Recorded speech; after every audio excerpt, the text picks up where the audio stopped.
you surprised the Clippers fired Doc Rivers? Only because of his stature within the organization and because of his relationship with Steve Ballmer. That was it. Performance-wise, how could you be surprised? It was essentially, and I'm a guy that picked Doc to win the championship when he first got there with Chris Paul, Blake Griffin, DeAndre Jordan, and then this year, of course. So I expected a lot, but let's keep it real. It was essentially 7 years of underachievement. I know there were injuries to Chris Paul and Blake Griffin at untimely spots in the playoffs, but they never got past the second round. You had a championship contending roster, and it wasn't just the stars. You had great role players, and they never got past the second round. I thought Doc got out-coached by Rick Carlisle in the Dallas series. I thought he got out-coached by Mike Malone in the Denver series. We know he's the only coach ever to lose 3-1 series leads. And this year, I was talking to some people, close to the situation about this. And as I said, they kind of backed me up. The Clippers' problem was they had this arrogance, this sense of entitlement this season that they could just turn it on and turn it off. And Doc allowed that. Doc is, a guy that obviously players look up to. He's been a great leader. But he allowed that culture to fester and could do nothing to change it. And so 7 years, you can't get mad at an organization for moving on after 7 years of basic underachievement. Broussard, I got a question for you. There are times when organizations move on from coaches against the wishes of their superstar, but it's rare. When the Bucks moved on from Jason Kidd, Giannis famously was very upset. But they also knew Giannis was young and years away from free agency, so they were going to have time to be able to fix it if Giannis got mad.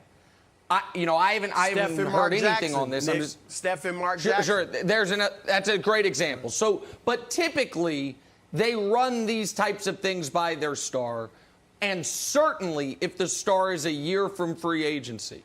Do you think Ballmer could have or would have done this without either Kawhi requesting it in the exit interview or, and I know you don't the exit interview with the owner, but requesting it to him directly, or right, without Kawhi giving it the okay if Ballmer was leaning this way and running it by Kawhi? Or do you think Ballmer just unilaterally would do it without consulting Kawhi when Kawhi can walk in a year? I definitely don't think Kawhi requested it, but I would think, and I don't know for sure, I'll try to find this out, I would think that they'd run it by him. And Kawhi was probably like, he's the type of guy that's like, whatever, you guys do what you got to do. Like, I think he's going to show up and play for whoever's there. Now, we all know that Doc Rivers was a big reason he wanted to go to the Clippers.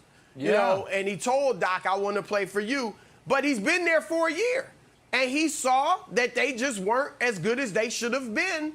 And some of that's on Kawhi, too. We're not exonerating him. Yes. But my guess is that they ran it by Kawhi, and he was probably like, look, it's up to you guys, whatever. But he showed them, it's not like I'm not going to play next year. I'm not going to be into it next year. I'm not going to hold it against you if you move on from Doc. So, Broussard, do you think that we talk so much about the culture of the Clippers and the motivation needs to change for these players, and you talked about how they're a little lackadaisical. Do you think that's a strike against Sam Cassell and Ty Lue that were part of that? And do you think that that means that the Clippers need to go outside of the organization to find their person? I don't, because remember, Ty Lue was there with David Blatt, and they were having issues in Cleveland with David Blatt, obviously, and then he moved in and they win the championship. So when you're an assistant coach, you don't set the culture. I mean, you obviously have relationships with the players and everything, and you're a part of it, but you can't overstep the coach. And especially with Ty Lue and Sam Cassell, who have great respect for Doc Rivers, there is no way they were going to overstep Doc's bounds. And so I don't hold that against them. You're right, Wilds, in that sometimes it is hard. I've talked to coaches about this. Moving over those 12 inches, right, from the assistant coach's seat to the head coach's seat. Sometimes it can be challenging because it's a different dynamic with the players now. But I think Ty Lue can manage it. I do think those guys respect him. He's got a great relationship with Jerry West and his family, so that'll help. West, obviously, a consultant with the Clippers. I think it should be Ty Lue. Look, I like Mark Jackson. I'd love for him to get a shot. If you want to throw Jeff Van Gundy in there, give him, maybe interviewing for sure. But I think Ty Lue gets this, and I think they need to move swiftly because he's obviously in the running for other jobs. Thanks for watching.